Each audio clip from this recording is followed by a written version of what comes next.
An album a day is my exploration into the Korean music scene. This podcast will cover mainstream, indie, and some underground artists within the scene and provide both factual and opinionated commentary. The biggest benefit to sharing my thoughts this way is that it will hopefully expose you to more great music and exploration of your own. Within the world of K-pop, almost every single group comes together by being recruited from being a singer or being a dancer. The actors are usually off to the side, and that's something that the idols can aspire towards later in their careers. But in the case of this particular group, all 5 members are actors first. So we'll get into talking a little bit about Surprise and then get into their very brief discography after the drop. You're tuned into an album a day. Show, start. Hey y'all, off rip, I know the audio is going to be a little bit different on this, but this is a short and straight to the point breakdown, if you will. So as I already told you, this group was made from actors. That was the primary focus on it. In fact, they promoted themselves as South Korea's first ever actor group, which is, cute or whatever. So it's 5 members in the group, and the group just ended their time together this year. You have, and again, let me make sure you're aware, actors. Yes, they can sing, and I'm convinced, quite honestly, that dog near everybody in South Korea is capable. It's 6:08 a.m., y'all. Capable of being able to deliver on being able to sing. Like if you ever are in that country and you happen to walk past where karaoke is taking place, you will be humiliated. There makes no sense for why everybody and their mama can sing. Anywho, you have Yu-il, who I'm assuming was the leader, if there is one, because he's 30 now. And then So Kang-jun, who's 24 now. Gong Myung and Kang Tae-on, they're all the same age. I think it's 26. How about you click it? How about you just open up a tab instead of guessing? So let's see. Okay, yeah. They're 26. And then the magne is 25, Itaewon, which I kind of dig his name because it's kind of like Itaewon. I'm sure he gets teased at some point for that. These are all actors that those who are big fans of K-dramas will be familiar with. So Kang-jun, who's got a really, really strong face. His face looks so strong. He was in Cheese in the Trap, which was huge in 2016. He did Entourage, Are You Human Too? And a couple of other things. I think he did the When the Weather is Fine this year. I'll double check all of that if I can remember. Yes, okay, there we go. Yes, he was in that. And I'm familiar with Gong Myung. And I mean, that's his stage name. His actual name is Kim Dong-hyun. I'm familiar with him not through his work, but through his sibling. His sibling is my bandmate. Y'all know I'm a member of NCT. His little brother is Do-hyung. So that's all I know about him. I've never seen him in not anything he's done, film or television, or I may have. Nope, I haven't. I'm looking at the list of things he's been in, and he's been extremely active since 2013, but I know you as the big brother of the right hand of the vampiric one. So yeah. What they did was they were put together through this program with Fantiago. That's the name of their label. They are still associated with Fantiago. They did something called the Actors League, and it's a program that helps them be discovered, get them trained up for 2 years, and then they make their entertainment debut. All right, cool. Same process goes on for singers and dancers. You have a period of training and whatnot, but it wasn't common for someone to be trained as an actor and then thrusted into performance immediately. They did a show, a web drama, actually. The way that it's noted on Wikipedia, it's a 12-episode mobile drama. It's a web drama, okay? But it was called After School, Lucky or Not. And that took place in 2013. So they were able to do something with the OST on that. And they made a song called Hey You Come On.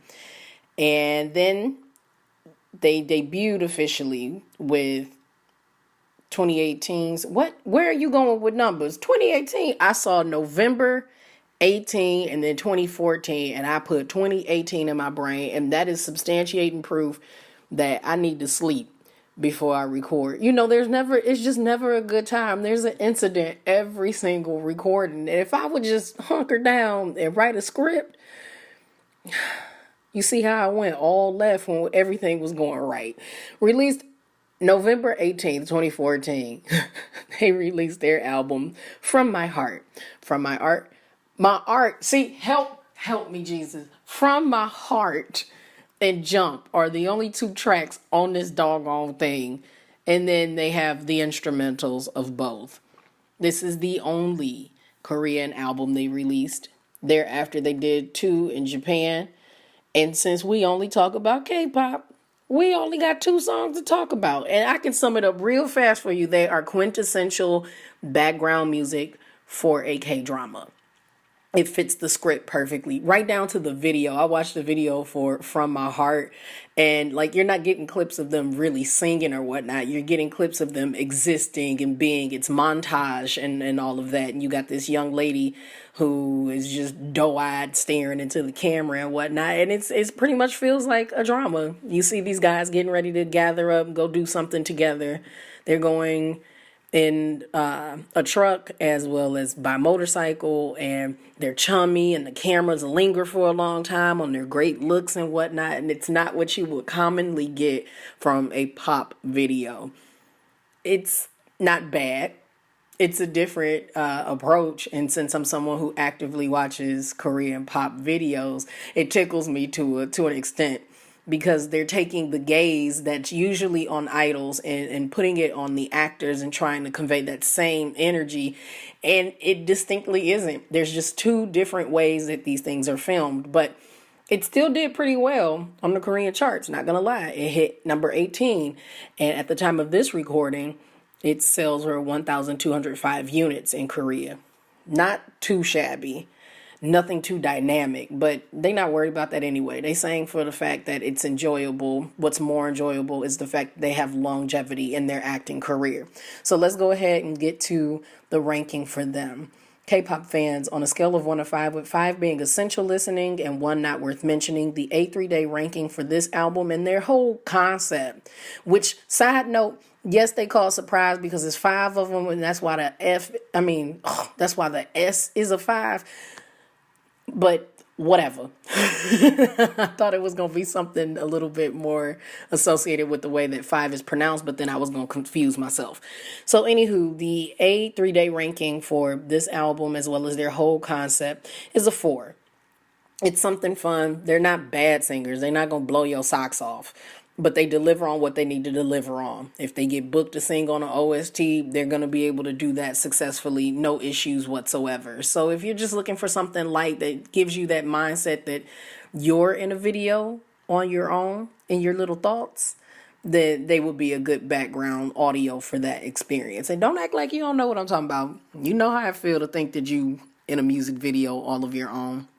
I will not put the drop on here pertaining to the Spotify playlist. Just know that their 2 songs are on there, because I want to make sure to use this time to let you know that there is an event coming up on July 18th.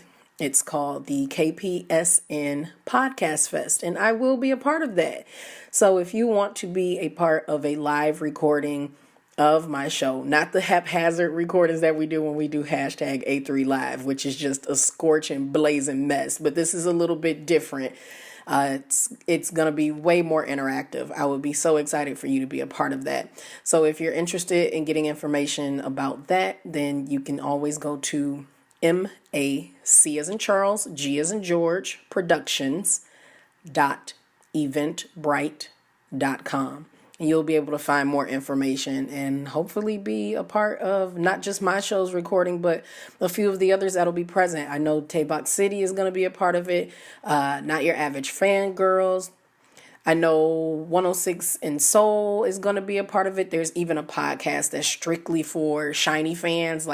It's going to be awesome. So listen in to that. Keep up with the information. I'm going to be talking about it a lot because I want you there. And that's all I got. I recorded early. so that I can finish my work early so I can get into bed and sleep a little late. I hope you have a good day, and I'll catch you in the next episode. Bye, y'all. Your favorite foreign Korean music historian exploring all the industry from A to Z.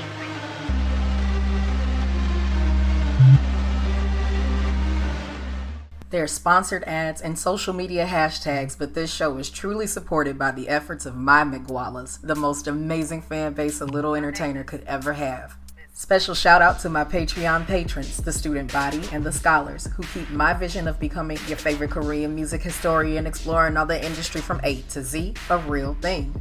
If you're interested in supporting the growth of this podcast and supporting content, please visit patreon.com/multifacetedacg. And for as little as $1 a month, you can get in on the magic too. Interested in continuing your support at the free $99 price?